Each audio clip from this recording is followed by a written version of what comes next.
sanctuary station floated in the cold darkness between stars.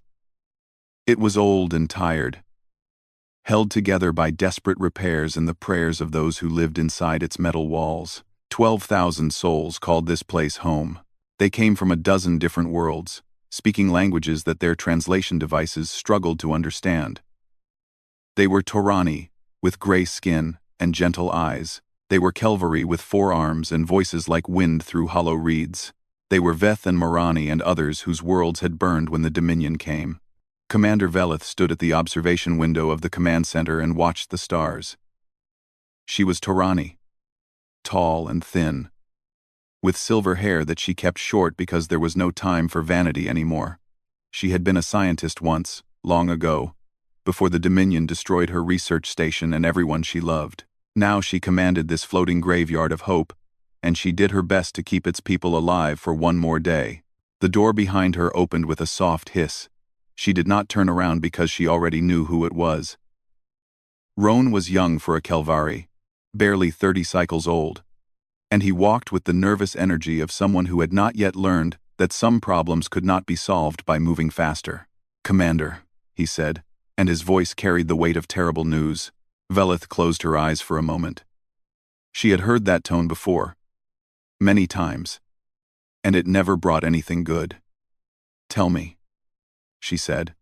"Dominion scout ships, 3 of them. They found us 6 hours ago and jumped to hyperspace before our sensors could track them." Roan paused, and when he spoke again his voice was smaller. "They will bring the fleet. Standard protocol. 16 hours, maybe less." Veleth opened her eyes and looked at the stars again. Somewhere out there, Dominion warships were already preparing to jump. They would come with overwhelming force, because the Dominion never took chances. They would demand surrender and then they would kill anyone who resisted and enslave everyone who did not. This was how it always happened. This was how 100 worlds had fallen. "Sound the alert," she said quietly. "Begin evacuation protocols for non-essential personnel. Move families to the intersections where the hull is strongest." Roan hesitated. "Commander, our escape pods cannot outrun Dominion interceptors. If we launch them, they will simply be captured in open space." "I know." Veleth finally turned to face him. Her eyes were calm in a way that frightened him. "But it gives people something to do. Something to focus on. That matters more than you might think." The next hour was chaos. Alarms echoed through the station's corridors, and people ran in every direction. Some grabbed their children and their most precious belongings and hurried toward the designated shelter zones. Others stood frozen, unable to process what was happening. A few simply sat down where they were and began to cry. Veleth walked through it all with steady steps. She spoke to those who needed comfort and gave orders to those who needed purpose. She helped an elderly Morani find his medication and carried a lost Veth child back to her parents. She did these small things because they were all she could do, and because kindness still mattered, even at the end of everything.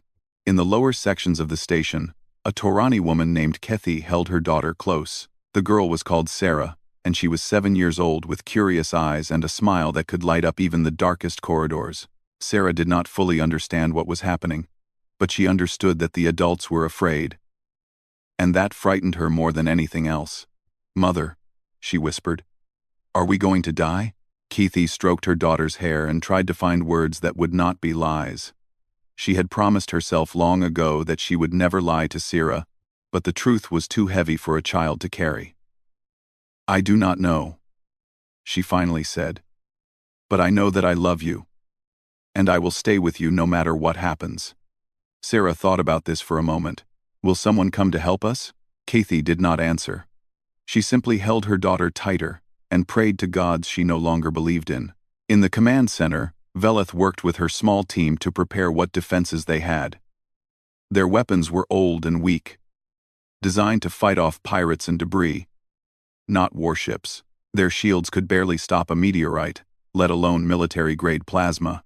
They had no fighters, no missiles, nothing that could threaten a Dominion fleet. But Veleth armed her people anyway. She diverted power from non-essential systems to the shield generators. She positioned volunteers at every airlock, with whatever weapons they could find. She knew it was meaningless, but she refused to simply wait for death. Her people would face the end on their feet, not on their knees. Roan approached her with a datapad in his upper hands. "Commander, I found something strange in the long-range sensor logs." Veleth did not look up from her console. Strange how? A signal. Very faint, buried in the background radiation. "It is not Dominion. It is not any species in our database." He hesitated. "I almost missed it completely.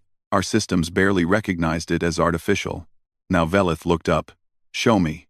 Roan handed her the datapad. The signal was indeed faint, little more than a whisper against the noise of the universe. But there was a pattern to it. A structure that could only be intentional. The translation systems had managed to decode one fragment, a phrase that repeated over and over. "Hold your position. Help is coming." Veleth stared at the words for a long time. Then she shook her head and handed the datapad back to Roan. "Ghost signal," she said. "An echo from some dead civilization's automated beacon. The galaxy is full of them. But what if it is real? What if someone is actually coming?" "No one is coming, Roan." Veleth returned to her work, her voice flat and tired. "No one has ever come. The great powers that once protected the weak are gone. The Dominion rules half the galaxy, and the other half hides in shadows hoping to be overlooked. We broadcast distress signals for 3 years, and no one answered. No one will answer now." Roan wanted to argue, but he could not find the words. He looked at the datapad one more time, at that strange message from the void, and he wondered who had sent it. He wondered if somewhere out there, in the darkness between stars, someone had heard their cries for help. But hope was a dangerous thing in times like these. Hope made you weak. Hope made you believe that tomorrow might be better. And when tomorrow came with fire and death, hope made the end hurt even more. Roan deleted the signal from the log and returned to his duties. There was work to be done, and very little time to do it. 16 hours. That was all they had. 16 hours until the Dominion arrived, and Sanctuary Station became another name on the long list of places that no longer existed. Veleth stood alone at the observation window and watched the stars. Somewhere out there, death was coming for them. And no matter how hard she tried, she could not stop it. She could only wait. The hours passed like cold water dripping through cracks in stone. Each minute felt longer than the one before, stretched thin by fear and anticipation. The people of Sanctuary Station moved through their routines with hollow eyes and trembling hands. They hugged their families and said things they should have said long ago. They forgave old grudges and made peace with old enemies. They did all the things that people do when they know the end is near. Veleth did not sleep. She stood at her post in the command center and watched the sensor displays, waiting for the moment when death would appear on her screens. Her officers worked around her in tense silence, checking systems that did not need checking and running simulations that always ended the same way. No one spoke about the future because there was no future to speak about. In the shelter zones, families huddled together in the dim emergency lighting. The station had reduced power to everything except essential systems, and the corridors were cold and dark. Children asked questions that their parents could not answer. Why is this happening? What did we do wrong? Why does no one help us? Sierra sat with her mother in a corner of Shelter Zone 7. She had brought her favorite toy, a small stuffed animal that looked like a creature from her homeworld. The creature had been called a Villani, and they had gone extinct when the Dominion burned her planet. Now this toy was the only Villani left in the universe, and Sarah held it tight against her chest. "Mother," she said quietly, "I am scared." Kethy pulled her daughter close. "I know, little one. I am scared too. Is being scared bad?" Kethy thought about this question for a moment. "No," she said finally. "Being scared means you understand that something dangerous is happening. It means you are paying attention. The only time being scared is bad is when it stops you from doing what needs to be done. What needs to be done? Being brave, taking care of each other, remembering that we are not alone." Kathy kissed the top of her daughter's head. "Can you be brave for me?" Sarah nodded, though her eyes were still wet with tears. "I will try." 8 hours remained when Roan discovered something that made his blood run cold. He checked the readings 3 times, hoping he was wrong, but the sensors did not lie. He walked to where Velith stood and spoke in a voice barely above a whisper. "Commander, they are here." The Dominion fleet just emerged from hyperspace. Velith turned sharply. "That is impossible. They should not arrive for another 8 hours. They must have pushed their engines beyond safe limits. They wanted to catch us before we could prepare." Roan's hands trembled as he pointed to the display. 23 warships, 3 carrier class, 8 heavy cruisers, 12 destroyers. They have enough firepower to crack a planet. Velith looked at the display and felt something cold settle into her chest. She had known this moment was coming, but seeing it made everything real in a way that imagination could not capture. 23 warships against 1 broken station. It was not a battle. It was an execution. How long until they reach weapons range? 40 minutes, maybe less if they accelerate. Velith nodded slowly. She had 40 minutes to prepare her people for something that could not be prepared for. She had 40 minutes to say goodbye to 12,000 souls who had trusted her to keep them safe. She activated the station-wide communication system. Her voice echoed through every corridor and every shelter zone, reaching every ear on Sanctuary Station. "This is Commander Velith. The Dominion fleet has arrived. They will be in weapons range within the hour." She paused, searching for words that might bring some comfort. "I know many of you are afraid. I am afraid too. But I want you to know that it has been my greatest honor to serve as your commander. You are refugees, yes. You are survivors, but more than that, you are proof that kindness and hope can exist even in the darkest times. The Dominion may take our lives today, but they cannot take what we have built together. They cannot take our courage or our love for one another. Whatever happens in the next hour, I want you to remember that you are not alone. We face this together. As we have faced everything together." She ended the transmission and stood in silence. Around her, the officers of the command center worked with renewed determination. Some had tears on their faces, but their hands were steady. They would do their duty until the very end. The Dominion fleet advanced slowly. They did not hurry, because there was no need to hurry.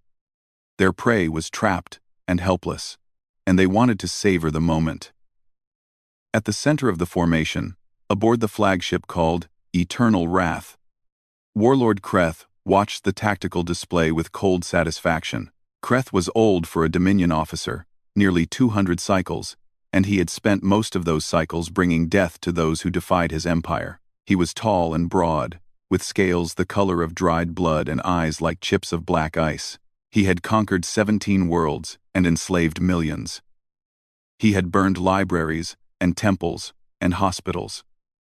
He had done things that would make lesser beings weep, and he had never lost a moment of sleep over any of it. "Open a channel to the station," he commanded. His communications officer obeyed, and Kreth leaned forward to speak. His voice was smooth and cruel, like silk wrapped around a blade. "Attention, Sanctuary Station. This is Warlord Kreth of the Dominion Empire.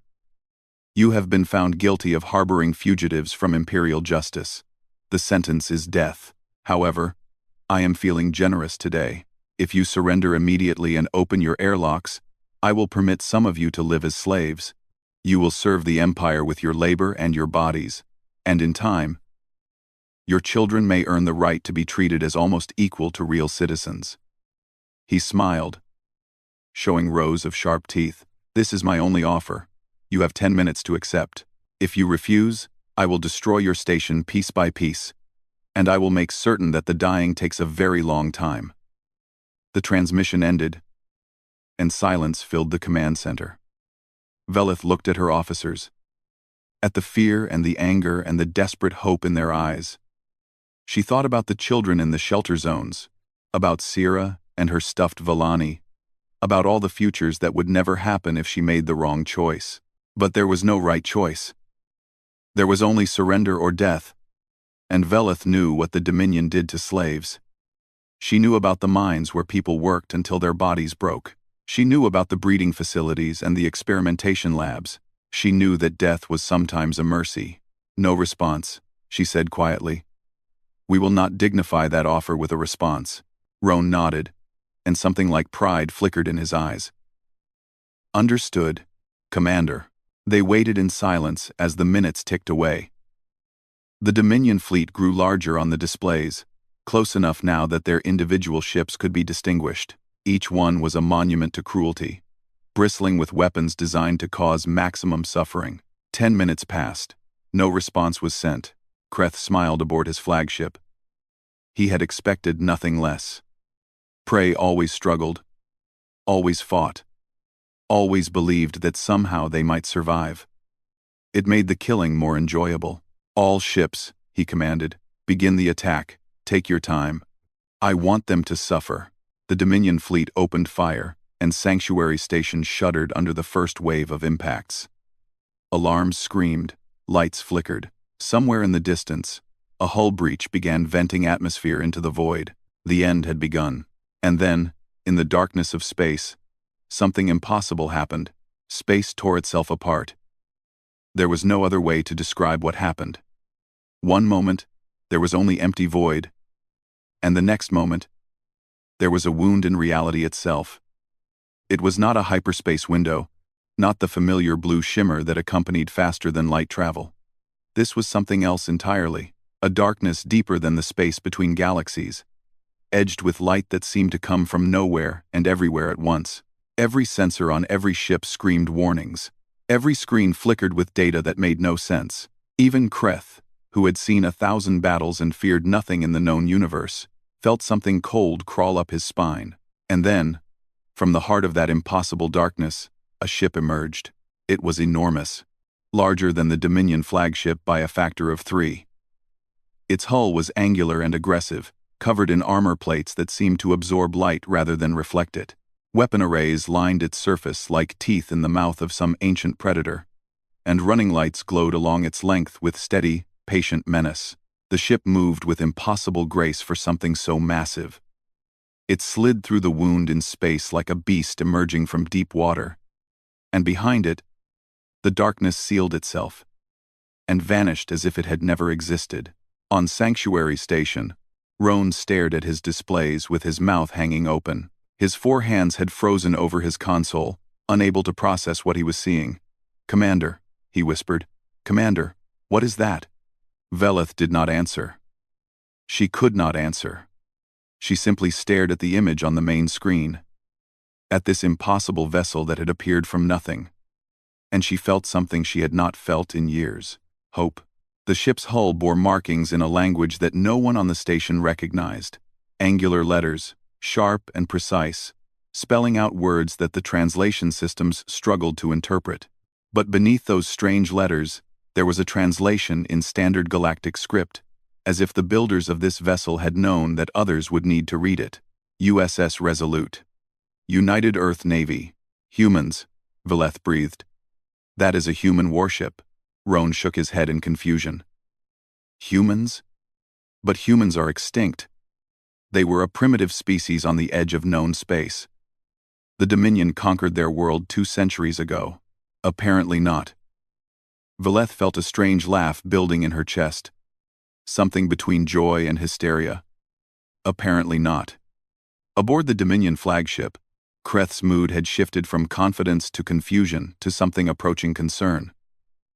His officers shouted reports at him, each one more alarming than the last. The unknown vessel was massive. Its energy signatures were off the scale. Its weapons systems were like nothing in any Dominion database. "Identify that ship," Kreth commanded. Now, his tactical officer worked frantically at his console. "Unknown design, my lord. Unknown power source. Unknown propulsion system. Unknown weapons configuration." His voice rose with each word. "We have no data on this vessel at all. It is as if it appeared from outside known space." "Humans?" Kreth scoffed. "That is what the marking says. But humans were conquered generations ago. They were barely capable of spaceflight when we found them. Perhaps they were hiding, my lord. Perhaps they were building in secret. Kreeth opened his mouth to respond. But before he could speak, his communications officer interrupted. "My lord, we are receiving a transmission. It is coming from the unknown vessel. Put it through." The main screen of the Dominion flagship flickered, and a face appeared. It was a human face, male, with dark hair cut short, and eyes the color of storm clouds. The human wore a uniform of deep blue with silver markings on the collar and shoulders. He sat in a command chair surrounded by displays and officers, and he looked at Kreeth with an expression of calm, almost casual authority. "This is Captain Daniel Vance of the United Earth Navy vessel Resolute," the human said. His voice was steady and unhurried, as if he had all the time in the universe. "We received a distress signal from Sanctuary Station, approximately 3 years ago. We apologize for the delay in responding. We had to come a very long way." Kreeth recovered his composure quickly. He had faced strange enemies before. This was simply one more. Human. "Your species was supposed to be extinct. How did you survive?" Captain Vance smiled slightly. "We are very good at surviving. It is something of a specialty for our kind, but that is not why I am calling." His expression hardened, and his voice dropped to something colder. "You have attacked a refugee station under the protection of the United Earth Navy. You have threatened innocent civilians with death and slavery. This is unacceptable. Under your protection?" Kreeth laughed. "I see no protection here. I see one ship against 23. The mathematics are simple, human. You cannot win." "That is a common misunderstanding about mathematics," Vance replied. "It assumes that all variables are equal. They are not." He leaned forward slightly. "You have 60 seconds to withdraw your fleet from this system. If you comply, you will be permitted to leave peacefully. If you do not comply, we will remove you. This is your only warning."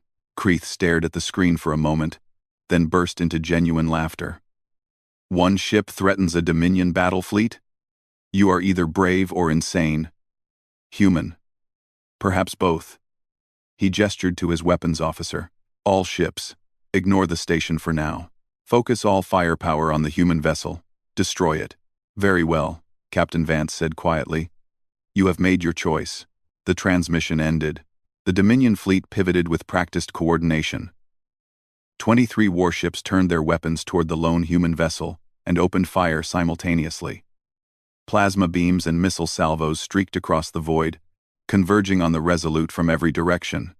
It was enough firepower to destroy a small moon. On Sanctuary Station, Velith watched the attack unfold with her heart in her throat. She had allowed herself to hope, foolishly, desperately, and now she would watch that hope die in a storm of fire. But the Resolute did not die.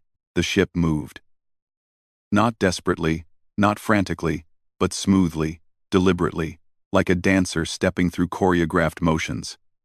Some attacks missed entirely, others struck the hull and simply vanished, absorbed by some kind of shielding technology that the Dominion had never encountered. And then, the Resolute fired back. Its weapons were unlike anything Velith had ever seen. Beams of brilliant white light lanced out from the hull, each one finding its target with perfect precision. The first struck a Dominion destroyer and passed through its shields as if they did not exist. The second hit another destroyer with the same result. Both ships exploded in blossoms of fire and debris. 6 seconds. 2 warships destroyed. The Resolute kept firing. It moved through the Dominion formation like a predator through a herd of prey. And everywhere it went, death followed. Its weapons never missed. Its shields never faltered. It shrugged off attacks that would have vaporized any other vessel in the known galaxy. On the Dominion flagship, panic had replaced confidence. Officers shouted conflicting orders. Damage reports flooded in from every ship in the fleet. Kreeth watched his tactical display with growing horror as his warships vanished one by one, reduced to expanding clouds of wreckage. "Fall back," he commanded. "All ships, fall back. Regroup at the system's edge." But the Resolute was faster. It pursued the retreating Dominion ships with relentless efficiency, cutting them down before they could escape. One by one, the warships that had come to bring death found death instead. In 12 minutes, it was over. 14 Dominion warships destroyed. 9 more attempting to flee. Their engines pushed beyond safe limits. Their crews praying to whatever gods they believed in. The Resolute let none of them escape. When the last Dominion vessel exploded and its debris scattered across the void, Captain Vance opened a new channel. His voice reached every speaker on Sanctuary Station. Calm and reassuring. Sanctuary Station, this is Resolute. Hostile forces have been neutralized. Do you require medical or engineering assistance? Veleth stood in the command center, surrounded by officers who were weeping openly. She looked at the tactical display, at the field of debris that had once been a Dominion battle fleet, and she realized that she was crying too. Yes, she whispered into the communication channel. Yes, we require assistance. We require everything you can give. Understood. Vance replied. Hold your position. We are on our way. Somewhere in the shelter zones, a little girl named Sira looked up at her mother with wonder in her eyes. Someone came, she said. Mother, someone actually came. Kethy held her daughter close and let the tears flow freely down her face. Yes, little one. Someone came. For the first time in 3 years, the people of Sanctuary Station allowed themselves to believe that tomorrow might actually arrive. The debris field stretched across 300,000 kilometers of space. Twisted metal and shattered hulls drifted in the silence. All that remained of the mighty Dominion fleet that had come to bring death to Sanctuary Station. Here and there, small fires still burned where oxygen had not yet escaped into the void. Emergency beacons pulsed weakly from escape pods. But there would be no rescue for those who had served Warlord Kreth. The Resolute moved through this graveyard with careful grace, its sensors scanning for any threat that might remain. There were none. The battle had been thorough, clinical, absolute. 23 warships had entered this system with confidence and cruelty. None had left.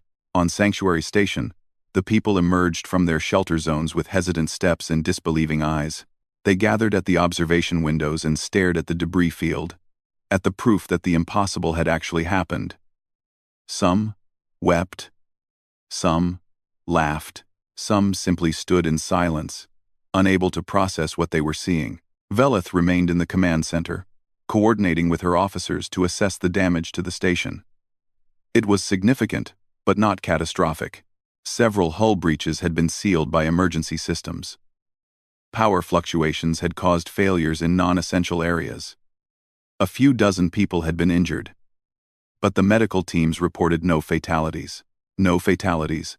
After everything they had faced, after the attack that should have killed them all, no one had died. Commander, Roan said softly. The human ship is hailing us again. Veleth nodded and accepted the transmission. Captain Vance appeared on the screen, his expression warm and concerned. Behind him, she could see his bridge crew working at their stations with quiet efficiency. Commander Veleth, he said. My medical teams are standing by to assist with your wounded. We also have engineering crews ready to help repair critical systems. With your permission, I would like to send a delegation to your station to coordinate relief efforts. Veleth found herself smiling despite everything. Permission granted, Captain. And may I say, on behalf of everyone aboard this station, thank you. You saved our lives. Vance nodded solemnly. We were glad to help. That is why we came. He paused for a moment. I should warn you, Commander.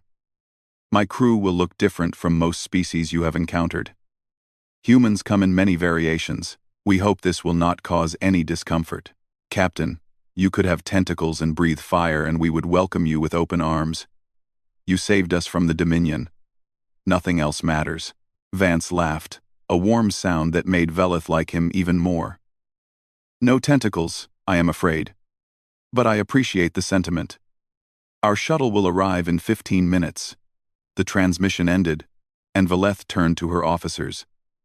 Prepare the main docking bay for their arrival. I want honor guards and a proper welcome. These humans have earned our respect. 15 minutes later, Veleth stood at the entrance to Docking Bay 4 with Roan beside her. Behind them, A small crowd of station residents had gathered. Unable to stay away from this historic moment, children peeked around their parents' legs with wide eyes. Elderly survivors who had lost everything stood straight and proud, determined to show their gratitude with dignity. The human shuttle entered the bay with smooth precision. It was smaller than Velith had expected, angular like its parent vessel, but elegant in its simplicity. The engines powered down, and a ramp descended from the craft's underside. 3 figures emerged. The first was Captain Daniel Vance himself. He was tall for a human, with broad shoulders and a confident stride. His uniform was crisp and perfect, and he moved with the easy authority of someone accustomed to command. His face was kind but serious, marked by lines that suggested he had seen much and forgotten nothing. Beside him walked a woman with dark hair pulled back in a tight knot. Her uniform bore slightly different markings, and her eyes swept the docking bay with professional alertness. This was Commander Lisa Cortez, the ship's executive officer, and she carried herself like a soldier who had fought many battles. The third figure was a man of shorter stature, with gentle features and calm eyes. He carried a medical kit in one hand and wore the insignia of a healer on his collar. This was Dr. Nathan Park, Chief Medical Officer of the Resolute, and his expression radiated compassion. Velith stepped forward to meet them. She had prepared a formal speech, words of gratitude and diplomatic welcome. But when she opened her mouth, something different came out. "How?" she asked simply. "How did you do that?" The Dominion fleet was the most powerful force in this sector. They have conquered worlds. They have destroyed civilizations, and you destroyed them in minutes. "How is that possible?" Vance smiled slightly. "Perhaps we should discuss this somewhere more private. The story is long, and your people deserve to hear it too. But there are matters of security that must be considered first." Velith nodded and led them to a small conference room off the main corridor. Roan joined them, along with 2 of Velith's most trusted advisors. When the door closed and they were alone, Vance began to speak. 200 years ago, he said, humanity was young. We had just begun to explore beyond our home system when we detected signals from other civilizations. We were excited. We thought we were joining a community of peaceful explorers. We were wrong. He paused, and something dark flickered in his eyes. We learned very quickly that the galaxy was not a friendly place. We learned about the Dominion and their empire of slaves. We learned about the great powers that had once stood against them and fallen. We learned that species like ours, young and weak and naive, were seen as nothing more than resources to be harvested. Commander Cortez picked up the narrative. We had a choice.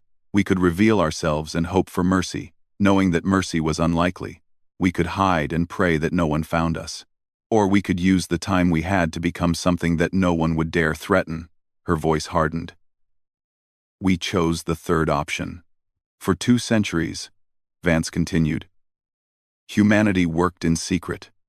We developed technology that the rest of the galaxy had never imagined. We built ships and weapons and defenses that could stand against anything the Dominion could field. We trained our people for war while hoping we would never have to fight. And we waited. Waited for what? Roan asked. For the right moment. Vance looked directly at Velith. We received your distress signal 3 years ago. We had been monitoring galactic communications for decades, listening for exactly this kind of call.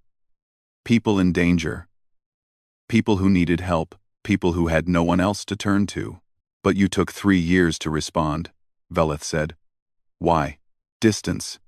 Your station is very far from our home. Even with our advanced propulsion systems, the journey took time, but we came as fast as we could. Vance leaned forward. Commander, I want you to understand something. We did not develop this technology to conquer. We did not build these weapons to create our own empire. We did it so that, when we heard someone crying for help, we would be able to answer. Velith felt tears threatening to fall again. Why? Why would you do all of this for strangers? We are nothing to you. We have nothing to offer. You are people, Vance said simply.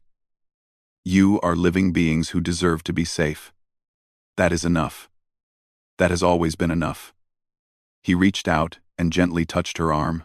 Humanity learned long ago that the measure of a civilization is not its power or its wealth.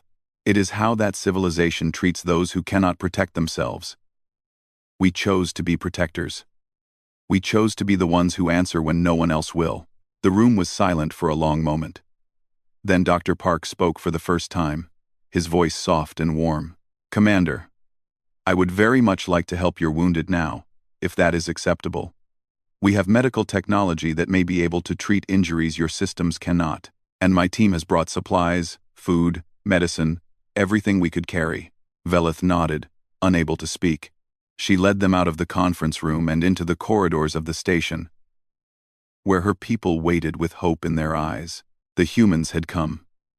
After centuries of darkness, after years of despair, after countless prayers that went unanswered, someone had finally heard their call, and everything was about to change.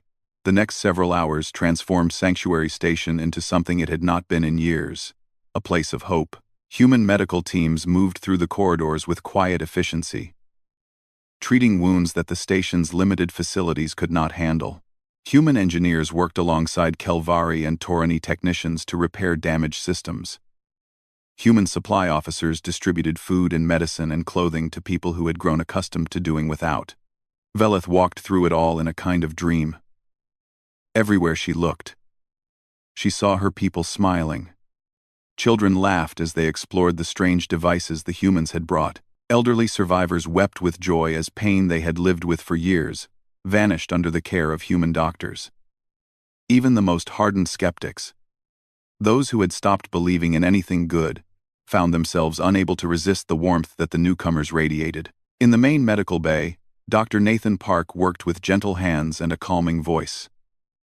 He treated burns and fractures and illnesses that had gone untended for too long. He spoke softly to each patient, learning their names and their stories, making them feel seen in ways they had almost forgotten were possible. A small gray hand tugged at his sleeve.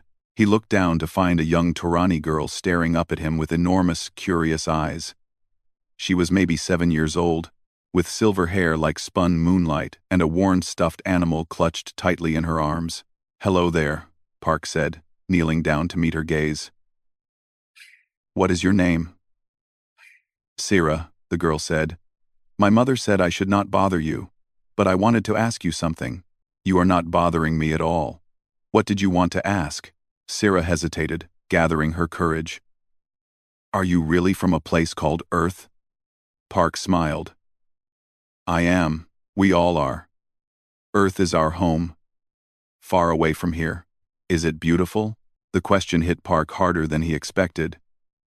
He thought about Earth, about the world his species had nearly destroyed with war and pollution and greed. He thought about the generations of struggle to heal what they had broken. He thought about the blue oceans that sparkled under golden sunlight, and the forests that had slowly returned to lands once scarred by industry. He thought about mountains capped with snow and deserts painted in shades of red and orange and gold. "Yes," he said softly. "It is the most beautiful place in the universe. And someday, if you want, we will show it to you." Sarah's eyes widened. "Really? I could go there? When this is all over, when the galaxy is safe again, I think there will be many exchanges between our peoples. Human children will visit Torani worlds, and Torani children will visit Earth. You will see things you cannot imagine now." He reached out and gently patted the stuffed animal in her arms. "What is this creature called?" "See first. A Villani. They lived on my homeworld before the Dominion came. Now, they are all gone. This is the only one left." Park looked at the worn toy with new understanding. "Then we must take very good care of it. Things that are the last of their kind are precious beyond measure." Sira nodded solemnly. "I will protect it forever. I believe you will." Kethy appeared behind her daughter, her expression a mixture of embarrassment and gratitude. "I am so sorry, Doctor. She was supposed to stay in the shelter zone. Please do not apologize. Sarah and I were having a wonderful conversation." Park stood and offered Kethy a warm smile. "You have a remarkable daughter." Her curiosity is a gift. Kethy's eyes filled with tears. Thank you. Thank you for everything. I did not believe anyone would come for us. I had stopped hoping. Hope is difficult to maintain in dark times. But sometimes, when hope seems most impossible, that is when help arrives. Park placed a gentle hand on her shoulder. You are safe now. We will make sure of that. In the command center, Veleth sat with Captain Vance, in the same conference room where they had spoken before. The urgency had faded, replaced by a quieter conversation between two leaders who were beginning to understand each other. What happens now? Veleth asked. You saved us today, but the Dominion will not forget this. When they learn what happened here, they will send more ships. They will come in greater numbers. They will want revenge. Vance nodded thoughtfully. They will. But they will find that we are ready for them.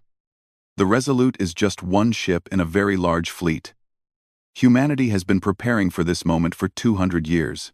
We have vessels stationed throughout the galaxy, waiting for the signal to reveal themselves. How many ships? Enough. Vance met her eyes directly. Enough to make the Dominion think twice before attacking anyone under our protection. Enough to change the balance of power in this galaxy forever. Veleth leaned back in her chair, overwhelmed by the implications. You have been watching. All this time, you have been watching the galaxy suffer. And you did nothing. We were not ready. Vance's voice carried a weight of regret. We knew that if we revealed ourselves too soon, the Dominion would destroy us before we could make a difference. We needed time to grow strong enough to matter. Every day we waited, people died. We know this. We carry that knowledge with us always. He paused. But we are ready now. And we will not wait any longer. What do you intend to do? Everything. Vance stood and walked to the observation window, looking out at the stars. We will answer every distress call. We will protect every refugee. We will stand between the weak and those who would prey upon them. And when the Dominion comes for us, we will teach them that there are some things in this universe that cannot be conquered. Veleth joined him at the window. That sounds like a war. Perhaps, or perhaps it sounds like justice. The Dominion has ruled through fear for too long. They have destroyed civilizations and enslaved billions because no one was strong enough to stop them. But strength is not just about weapons and warships. Strength is about choosing to stand for something greater than yourself. He turned to face her. We choose to stand for the people who cannot stand for themselves. That is what humanity has decided to be. And after? If you defeat the Dominion, what then? Will you become the new empire? Vance shook his head. No. We have seen what empires do. They take and consume and eventually collapse under their own weight. We do not want to rule the galaxy. We want to protect it. When the threat is gone, we will help rebuild what was destroyed. We will share our knowledge and our resources. We will create a community of equals, where every species has a voice, and every world has a future. Veleth studied him for a long moment. You truly believe this is possible? I believe that anything is possible if enough people are willing to work for it. Humanity nearly destroyed itself many times in our history. We fought wars over land and resources and ideas. We poisoned our world and hunted our fellow creatures to extinction. But we learned. We grew. We became something better than we were. He smiled. If we can change, so can the galaxy. A soft chime interrupted their conversation. Vance checked his communicator, and his expression shifted to something more urgent. Another distress call, he said.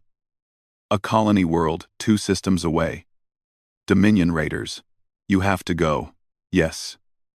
He turned back to Veleth and extended his hand in a gesture of farewell. More ships will arrive within the week.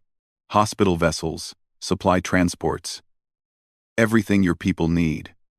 You will not be abandoned again. Veleth took his hand and held it firmly. Thank you, Captain, for everything. Thank you, Commander, for holding on long enough for us to find you. An hour later, the Resolute departed. Valeth watched from the observation deck as the great warship powered up its mysterious engines and tore another hole in the fabric of space. For a moment, she could see something beyond that darkness. A glimpse of distant stars and swirling light. Then, the ship was gone, and the void sealed itself behind it. Sira stood beside her, the stuffed Villani still clutched in her arms. "Will they come back?" "Yes," Veleth said with absolute certainty. "They will come back, and they will bring others. The humans are not going to let us down." How do you know?" Veleth knelt down to look the girl in the eyes. "Because they came when no one else would. Because they risked their lives for people they had never met. Because that is who they choose to be." She smiled and touched Sira's cheek gently. "The darkness is not gone yet. There will be more battles, more danger, more difficult days ahead. But for the first time, in a very long time, we are not facing it alone." Sarah thought about this for a moment, then nodded with the simple acceptance of a child. "I like the humans," she said. "They are kind." "Yes," Veleth agreed, looking out at the stars where the Resolute had vanished. "They are. Somewhere out there, in the vast darkness between worlds, humanity continued its mission. They answered calls that had gone unanswered for centuries. They stood against cruelty and protected the innocent. They brought hope to places that had forgotten what hope felt like. The long silence was over. Earth had returned to the galaxy, and nothing would ever be the same again." Fleet Admiral Keswick stood on the bridge of his massive warship and watched the planet below burn. Orange flames covered the cities of Altair 7 like a deadly blanket. Black smoke rose into the atmosphere and blocked out the sun. The planet that had been green and full of life just 3 days ago was now a wasteland of ash and death. This was the 43rd world to fall under his command in 2 years. The Zephyrian Empire was unstoppable. Commander Vex walked across the metal floor of the bridge. His boots made sharp sounds with each step. He carried a datapad in his hands and his face showed no emotion. Vex had learned long ago not to feel anything when they destroyed worlds. It was just business for the Empire. He stopped next to Keswick and waited for permission to speak. The Admiral kept staring at the burning planet below. Finally, Keswick turned around. His cold blue eyes looked at Vex. The Admiral was tall and thin, with gray hair and scars on his face from many battles. He had been conquering worlds for the Empire since he was young. Now he was the most feared commander in the galaxy. When people heard his name, they surrendered without fighting. When they saw his ships, they knew death was coming. "What news do you bring me?" Vex asked Keswick. His voice was calm but dangerous. Vex looked at his datapad and began to read. "The Andromedans have surrendered completely, sir. They saw what happened to Altair 7 and decided not to fight. The Centauri Federation is offering us tribute if we spare their worlds. They will give us half their resources every year. 3 more systems in the Outer Rim have sent messages of surrender." Keswick smiled, but it was not a kind smile. It was the smile of a predator who had cornered his prey. "Good," he said. "Fear spreads faster than our ships do. Soon the entire galaxy will bow to the Empire without us having to fire a single shot." He walked to the large window that showed space around them. Hundreds of Zephyrian warships floated in formation around his flagship. Each ship was the size of a small city and carried enough weapons to destroy a moon. The ships were black and silver with sharp edges that looked like knives. Their hulls were covered in weapons that could tear through any armor. Energy cannons that could melt mountains, missile launchers that could crack planets, harvester beams that could strip all life from a world in hours. The Zephyrian fleet was a weapon of war that no one in the galaxy could stop. Keswick activated a hologram that showed the galaxy. Red dots marked every world the Empire had conquered. Green dots showed worlds that had surrendered without fighting. Yellow dots were targets they planned to attack next. The red was spreading like a disease across the spiral arms of the galaxy. Soon everything would be red. Soon the Zephyrian Empire would rule everything.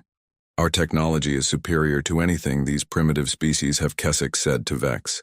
"Our ships can appear and disappear at will. Our weapons can destroy matter itself. Our shields can stop the combined firepower of entire fleets. We are like gods to these lesser beings. They worship us or they die. There is no middle ground." Vex nodded and made notes on his datapad. The Empire had been expanding for over 50 years. They had conquered thousands of worlds and enslaved billions of beings. Their technology came from ancient ruins they had found on their home world. Machines and weapons left behind by a race that had vanished long ago. The Zephyrians had learned to use these tools of war and had become the most powerful force in the galaxy. The door to the bridge opened, and Lieutenant Zara entered. She was young and nervous. Her hand shook as she carried another datapad. She had only been assigned to the flagship a few weeks ago, and was still afraid of Admiral Kessex. Everyone was afraid of him. He had killed officers for bringing him bad news. He had destroyed entire cities because someone insulted the Empire. Speak, said Kessex without turning around. He was still looking at the hologram of the galaxy. Zara cleared her throat and tried to keep her voice steady. Sir, we have received reports from our long-range scouts. They have found a new civilization in a remote part of the outer spiral arm. A species that calls themselves humans from a planet they call Earth. Kessex finally turned around. His eyes were cold and interested. Tell me about these humans, he said. Zara looked at her datapad and began to read. They appear to be a young spacefaring species, sir. They have colonies on a few planets in their system, but their technology seems primitive. They use chemical rockets and basic energy weapons. Their ships are small and slow compared to ours. Vex laughed. Another primitive species that thinks it can challenge the Empire. They will surrender as soon as they see our ships, or we will turn their world into ash like we did here. Kessex held up his hand for silence. He was thinking about something. There was something in Zara's report that bothered him, but he could not figure out what it was. What else do the scouts report? Asked Kessex. Zara looked nervous again. Well, sir, there is something strange. Their electromagnetic signatures do not match their apparent technology level. The energy readings from their planet are much higher than they should be for such a primitive civilization. And there are some unusual readings from their moon and the outer planets in their system. Kessex stared at Zara for a long moment. His face showed no emotion, but inside his mind was working. In 50 years of conquest, he had learned to trust his instincts. Something about these humans was different. Something about their world did not fit the pattern. Every other primitive species had been exactly what they appeared to be. Weak, helpless, easy to conquer. But the energy reading suggested something else. Could the humans be hiding their true capabilities? Could they have technology that their scouts could not detect? It seemed impossible. The Zephyrian sensors were the most advanced in the galaxy. They could detect a single ship from light years away. They could analyze the molecular structure of a planet's atmosphere from across a solar system. Nothing could hide from them. Prepare a standard invasion fleet, said Kessex finally. 12 destroyers, 4 harvesters, and my flagship. That should be more than enough to deal with any surprises these humans might have. But Vex, I want you to personally review all sensor data from the scouts. If there is something we are missing, I want to know about it before we arrive. Yes, sir, said Vex. He made notes on his datapad and began to leave the bridge. Zara started to follow him, but Kessex called her back. Lieutenant, you will accompany the fleet to this Earth. I want you to monitor all communications and energy readings personally. If these humans are more than they appear to be, we will discover their secrets before we destroy them. As the officers left the bridge, Kessex returned to the window. Below him, Altair 7 continued to burn. The flames would burn for weeks until there was nothing left but ash and rock. Soon Earth would look the same. Soon the humans would learn what happened to species that stood in the way of the Zephyrian Empire. But deep in his mind, a small voice whispered that maybe this time would be different. Admiral Jack Harrison stood in the Orbital Defense Command Center and watched the stars through the massive windows. Earth floated below him like a blue and white jewel in the darkness of space. The new command station had been built in secret over the past 5 years. Most people on Earth did not even know it existed. They thought the strange construction in orbit was just another space station for scientific research. Harrison was a tall man with gray hair and kind eyes. He had served in the military for 30 years, but had never faced anything like what was coming. The deep space monitoring stations had been tracking the Zephyrian Empire for months. Every signal they intercepted told the same story. World after world falling to an enemy that seemed impossible to stop. An empire that crushed everything in its path. Captain Lisa Chen walked up to Harrison and handed him a data tablet. Her face was serious. Admiral, the long-range sensors have detected movement at the edge of our solar system. Multiple large objects dropping out of hyperspace near Pluto. The energy signatures match what we have seen from Zephyrian fleets. They are here. Harrison looked at the tablet and saw the readings. 17 ships had appeared at the outer edge of the solar system. Each one was massive and heavily armed. The lead ship was 3 times larger than anything humanity had ever built, or at least anything they had built using conventional technology. Harrison pressed a button on his console and spoke into his communicator. "This is Admiral Harrison to all stations. Operation Guardian is now active. All personnel to battle stations. Activate the architect systems and prepare for contact. Remember what we have trained for. Remember what we are protecting. Today we show the galaxy that Earth will not kneel to any empire." On board the Devastator, Prime Admiral Kesix watched the blue planet grow larger on his main screen. The human world looked peaceful and defenseless. No massive orbital weapons platforms. No fleets of warships rushing to intercept his forces. Just a few small space stations and some primitive satellites. It was almost disappointing how easy this conquest was going to be. Commander Vex stood beside him with a satisfied smile on his face. "The humans appear to be even more primitive than our scouts reported, sir. I see no significant defenses, no advanced technology. This will be over in minutes. Should I begin the standard surrender broadcast, or shall we proceed directly to the demonstration of power?" Kesix raised his hand for patience. Something still bothered him about the energy readings their scouts had detected. The electromagnetic signals from the planet were strange. Too organized, too purposeful. It was as if the humans were broadcasting signals they could not understand. Signals that seemed to come from technology far more advanced than chemical rockets and basic computers. "Begin the surrender broadcast," said Kesix finally. "Let us see how these humans respond to our generous offer." Lieutenant Zara activated the communication system and began transmitting on all frequencies that the humans used. The message was simple and had been used on hundreds of worlds before. "Surrender now and your deaths will be quick. Resist and your planet will burn for 1,000 years." On Earth, the message was received at communication centers around the world. Military leaders and government officials gathered in emergency meetings. Fear spread through the halls of power as people realized that the stories from deep space had been true. An alien empire had come to destroy them. But Admiral Harrison was not afraid. He had been preparing for this moment for years. Harrison activated the response transmitter and sent a reply directly to the Zephyrian fleet. His voice was calm and steady. "This is Admiral Harrison of Earth Defense Command. We have received your message and we must respectfully decline your offer. We suggest you leave our solar system immediately. You are not welcome here and we will defend ourselves if necessary." On the Devastator Prime, the bridge fell silent. In 50 years of conquest, no species had ever responded with such calm defiance.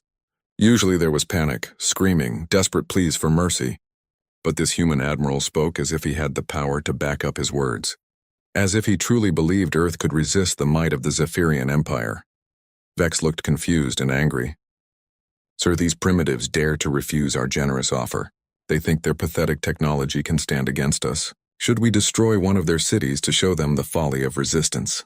Kesix thought for a moment. The human's confidence was disturbing. No primitive species should be so calm when facing certain death. "No," said Kesix.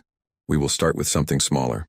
Something that will demonstrate our power without destroying anything they truly value. Target their moon. One shot from our main weapon. Carve our symbol into its surface where they can see it from their planet. When they realize we can reshape their moon at will, they will surrender quickly enough." The weapons officer nodded and began charging the main cannon. The massive energy weapon could destroy a small asteroid with a single shot. It would easily carve a visible mark on the human moon. A demonstration that would break their spirit and save the Empire the trouble of a prolonged siege. The weapon reached full charge and the targeting system locked onto the lunar surface. "Fire," commanded Kesix. A beam of pure energy lanced out from the Devastator Prime toward the moon. The weapon that had destroyed planets and shattered moons struck the lunar surface with the force of 1,000 nuclear bombs. Every Zephyrian on the bridge expected to see rock and dust exploding into space. They expected to see their empire symbol burned into the moon's face.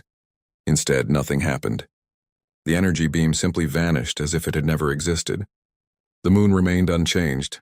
Not a single crater marked its surface. Not even a scorch mark showed where the most powerful weapon in the Zephyrian fleet had struck. The bridge fell completely silent. For the first time in decades, a Zephyrian weapon had failed to find its target. On the lunar surface, Captain Lisa Chen stood in the Lunar Defense Grid Control Center and watched the readings on her screens. The Zephyrian energy weapon had struck their quantum deflection barriers exactly as predicted. The ancient architect technology had absorbed the attack and redirected the energy harmlessly into space. Not a single joule had reached the moon's surface. Chen activated her communicator and spoke to Admiral Harrison on the orbital station. "Admiral, this is lunar defense. The enemy weapon has been neutralized. Quantum barriers are holding at full strength. All systems are operating within normal parameters. The moon is completely protected." She allowed herself a small smile. The Zephyrians had no idea what they were really facing. Back on the Devastator, prime chaos erupted on the bridge. Officers ran diagnostics on their weapons systems. Technical crews checked power levels and targeting computers. Everything showed green. The weapon had fired perfectly. The energy beam had been at full power. The targeting had been precise. But somehow the attack had simply vanished without leaving any trace. Keswick stared at the moon through the main viewer. His face showed no emotion, but inside his mind was racing. In 50 years of conquest, he had never seen anything like this. Zephyrian weapons did not fail. They did not miss. They certainly did not disappear into thin air. Something was protecting the human moon. Something his sensors could not detect. Something that made their previous assumptions about human technology completely wrong. Dr. Richard Blake stood in the Architect Technology Division, deep beneath the Antarctic ice. The ancient chamber stretched out before him like a cathedral made of crystal and metal. Strange symbols glowed on the walls with soft blue light. Technology beyond human understanding hummed quietly in the darkness. This place had been hidden under the ice for millions of years until human explorers found it 50 years ago. Blake was a thin man with wild gray hair and eyes that seemed to see things others could not. He had spent his entire adult life studying the technology left behind by the race they called the Architects. Beings who had lived and died long before humans walked the earth. Beings who had faced a threat very similar to the one that now approached human space. The data screens around him showed the battle happening in space above.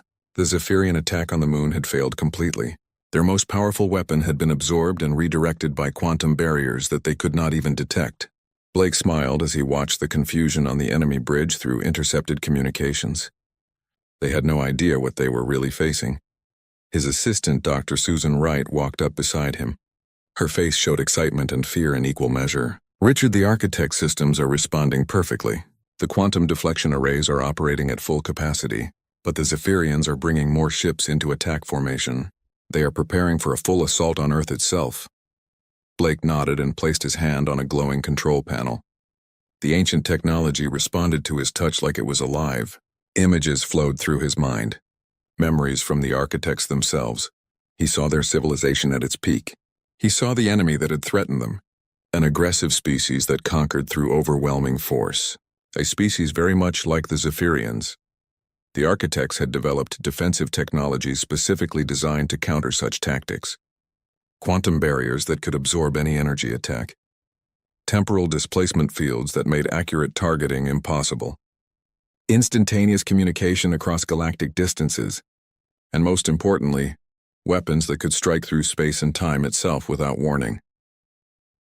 Up in space, Admiral Keswick was losing his patience. His officers had run every diagnostic test possible on their weapons systems. Everything showed perfect operation. But somehow their attack on the human moon had simply vanished. Now the humans were broadcasting another message. The same calm voice of their admiral speaking as if he held all the power. "This is Admiral Harrison to the Zephyrian fleet. You have fired upon our territory without provocation. This is an act of war. We have demonstrated that your weapons cannot harm us. We strongly advise you to leave our system immediately. If you do not withdraw, we will be forced to defend ourselves. You have 10 minutes to begin your departure." Keswick felt rage building inside him. These primitive humans dared to threaten the Zephyrian Empire. They spoke as if they had the power to make demands. As if their pathetic planet could stand against the might of the greatest military force in the galaxy. He would show them the price of defying the Empire. He would burn their world to ash and scatter their remains across space. "All ships target the human planet," commanded Keswick. "Focus all firepower on their largest cities. We will see how long their confidence lasts when their cities are burning." Every ship in the Zephyrian fleet turned toward Earth and charged their weapons. enough firepower to crack a planet's crust prepared to fire on the blue world below. Harrison watched the enemy ships move into attack formation.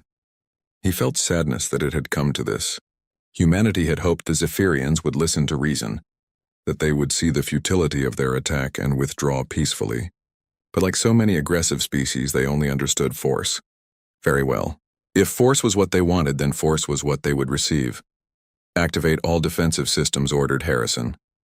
Deploy the fleet. Show them what human ships can really do. Around Earth, space began to shimmer and twist. Reality itself seemed to bend as massive human warships phased into normal space. These were not the primitive chemical rockets the Zephyrians expected. These were vessels built with architect technology that made them seem like ghosts made solid. Captain Stephen Wright stood on the bridge of the UHS Defiance as his ship materialized directly behind the Zephyrian formation. His vessel was sleek and silver with lines that seemed to flow like water. Energy coursed through its hull in patterns that hurt to look at directly. This was technology that could bend space and time. Technology that made the impossible seem routine. Wright smiled grimly as he looked at the enemy ships. For 50 years, these Zephyrians had terrorized the galaxy. They had destroyed countless worlds and enslaved billions of beings. They thought their technology made them gods. Today they would learn that gods could die just like anyone else. Today they would face weapons designed by a race that had mastered the fundamental forces of the universe. Fire, commanded Wright. Quantum lances erupted from his ship with the power of miniature stars. The energy beams struck the nearest Zephyrian destroyer and passed through its shields like they were made of paper. The massive warship that had conquered dozens of worlds simply came apart at the molecular level. Metal turned to gas. Gas turned to energy. Energy scattered into the void. On the Devastator, prime alarm screamed as the bridge crew watched their escort ship simply cease to exist. The destroyer had been there one moment and gone the next. No explosion, no debris. It had simply been unmade by weapons that worked on principles they did not understand. Kessex stared at the empty space where his ship had been and felt something he had not felt in decades. Fear. More human ships were appearing throughout the solar system. Each one moved in ways that defied the laws of physics as Kessex understood them. They phased in and out of normal space. They appeared behind his ships and fired before his gunners could even target them. They moved faster than light without using hyperspace drives. They were like nightmares made real. Commander Vex ran up to Kessex with terror in his eyes. Sir, our shields are useless against their weapons. Our armor cannot stop them. They are cutting through our fleet like we are made of paper. We have lost 4 destroyers in as many minutes. Our most advanced defenses might as well be tissue paper against whatever technology they are using. Kessex watched another of his ships die. The humans were not even trying to capture Zephyrian technology. They were simply destroying his fleet with casual efficiency, as if his mighty warships were nothing more than insects to be swatted aside. The realization hit him like a physical blow. The humans were not primitive. They never had been.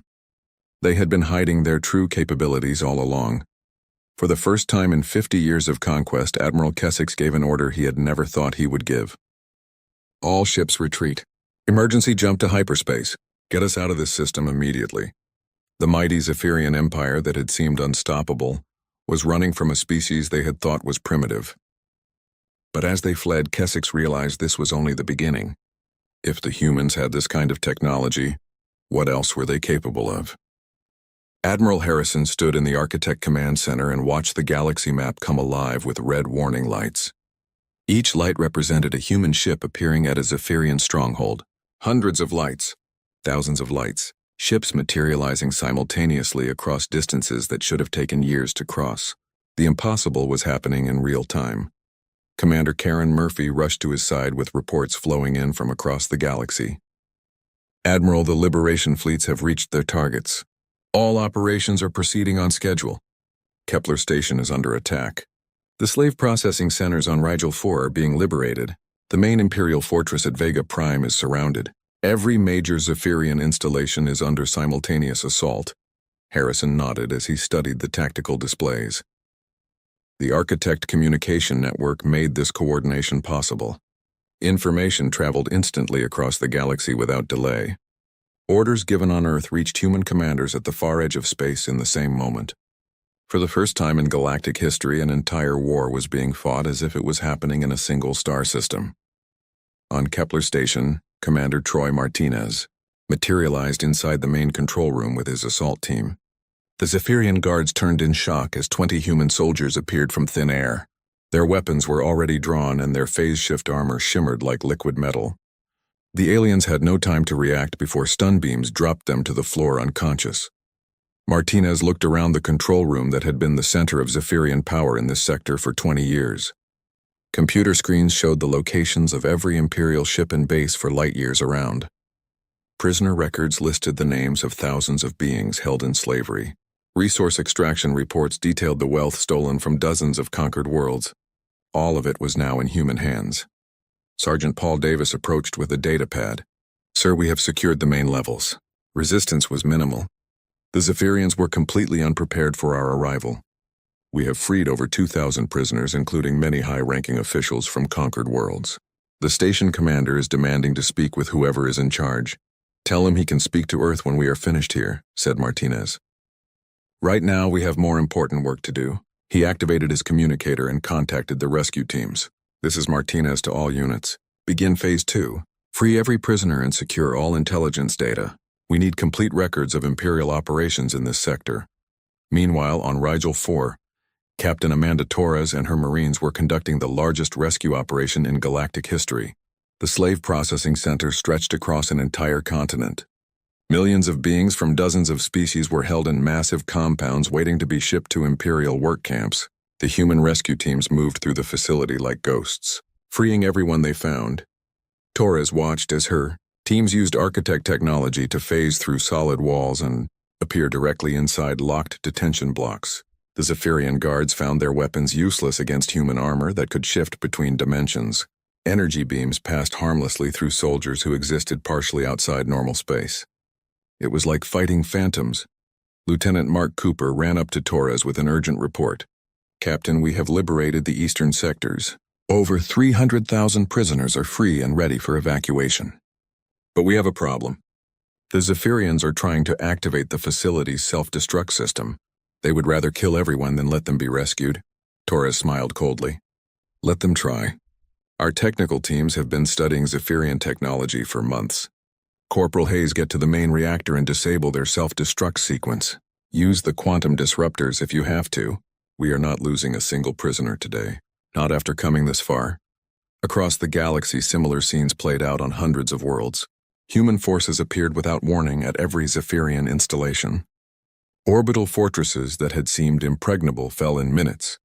Fleets that had terrorized entire sectors were destroyed before they could even raise their shields.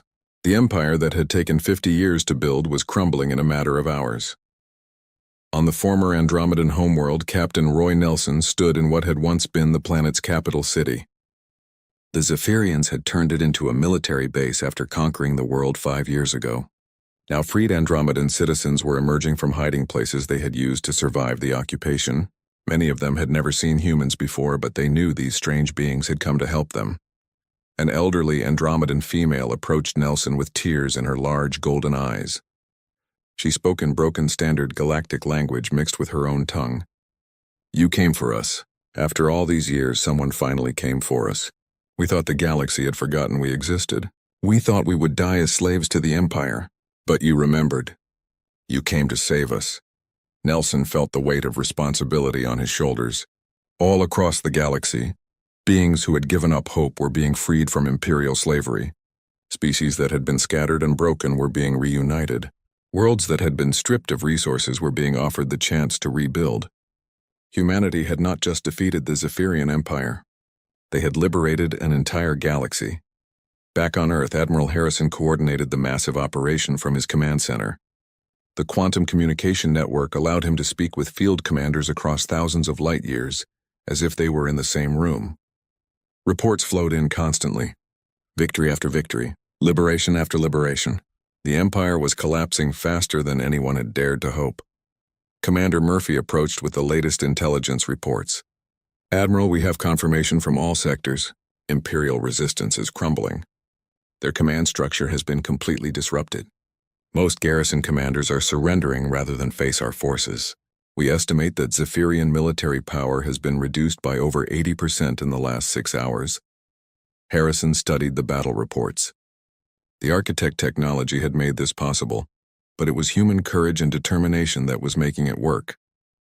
Thousands of soldiers were risking their lives to free beings they had never met on worlds they had never seen. They fought not for conquest or glory, but for the simple belief that no one should live in slavery. As the hours passed, the impossible became reality. The Zephyrian Empire that had seemed eternal was dying. Their ships fled from battle rather than face human weapons. Their commanders abandoned their posts rather than fight enemies who could appear from nowhere. Their slaves were being freed faster than the Empire could even count its losses. On the bridge of his damaged flagship, Admiral Kessex listened to the reports with growing despair. Every stronghold was under attack. Every fleet was in retreat. Every base was either captured or destroyed. The empire he had served his entire life was being torn apart by an enemy that had appeared from nowhere, with technology beyond his understanding. Commander Vex approached with the latest casualty reports. "Sir, we have lost contact with over 70% of our forces. The humans are everywhere at once. They appear inside our most secure facilities. They phase through our strongest defenses. Our weapons cannot hurt them, but their weapons destroy everything they touch. How is this possible? How can one species have such power?" Kessex had no answer. In 50 years of conquest, he had never encountered anything like this. The humans had technology that made the Empire look primitive. They had coordination that made Imperial tactics seem clumsy. Most importantly, they had something the Empire had never possessed.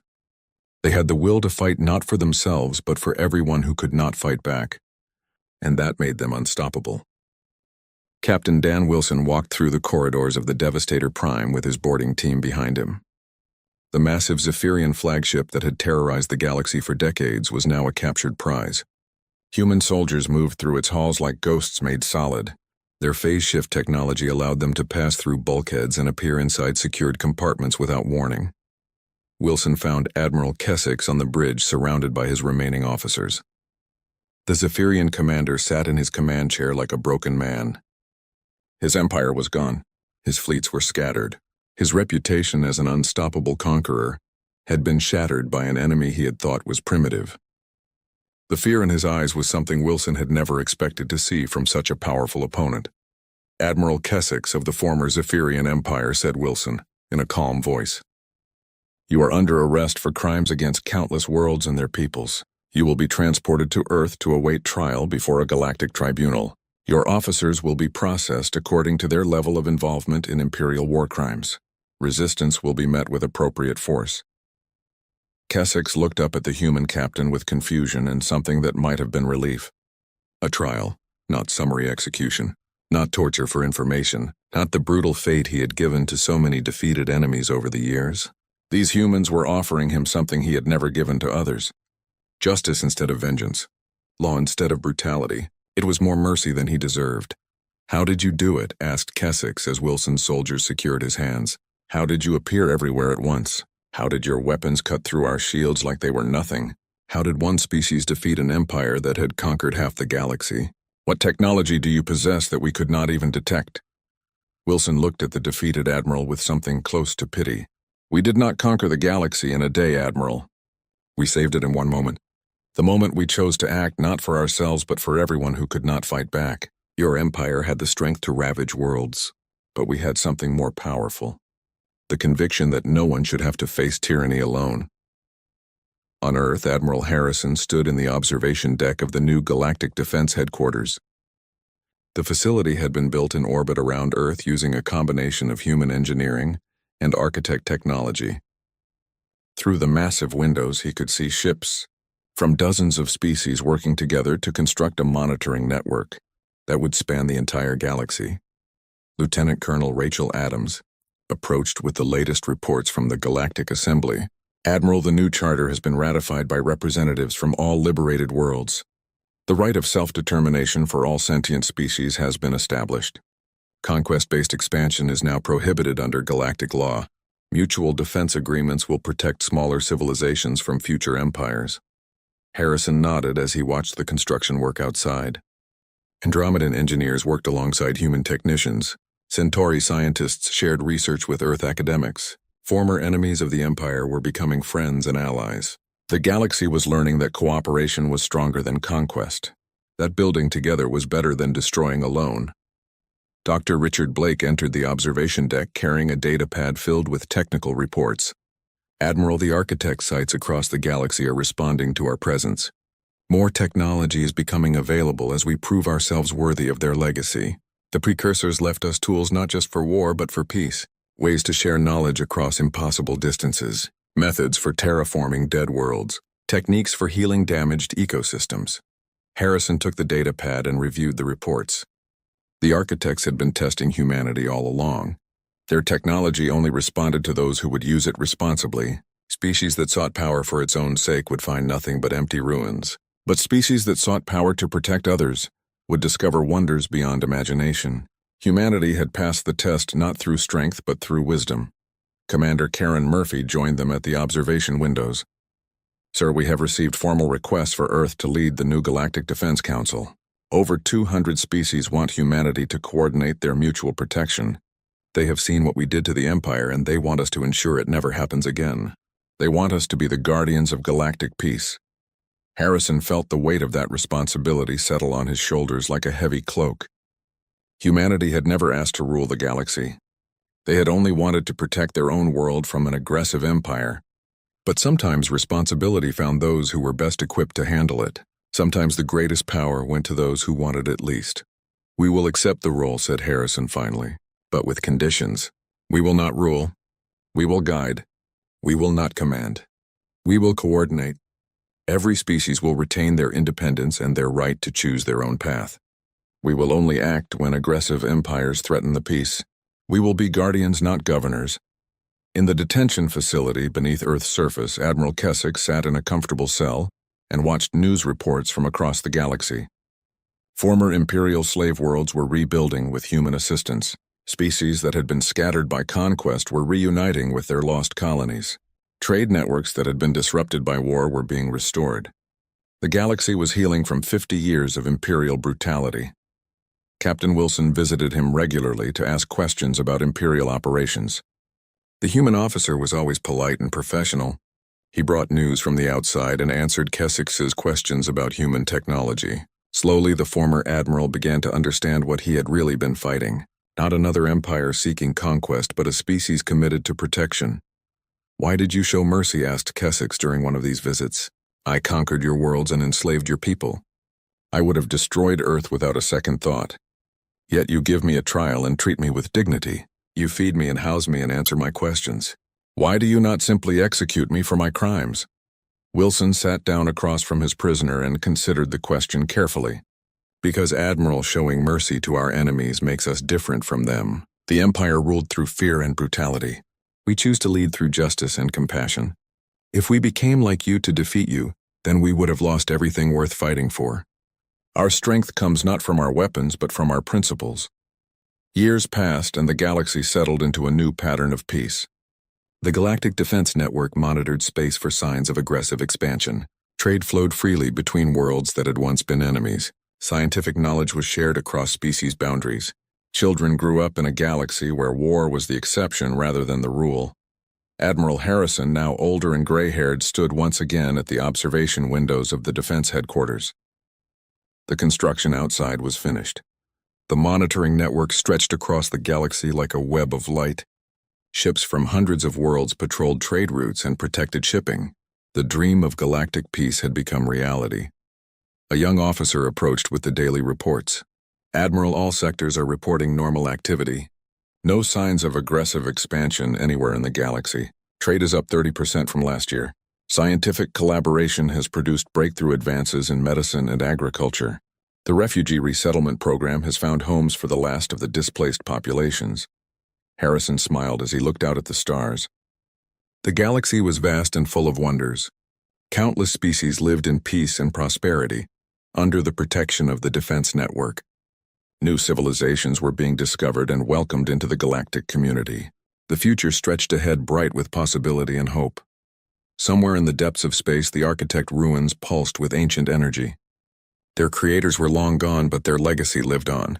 They had left behind tools for those wise enough to use them responsibly.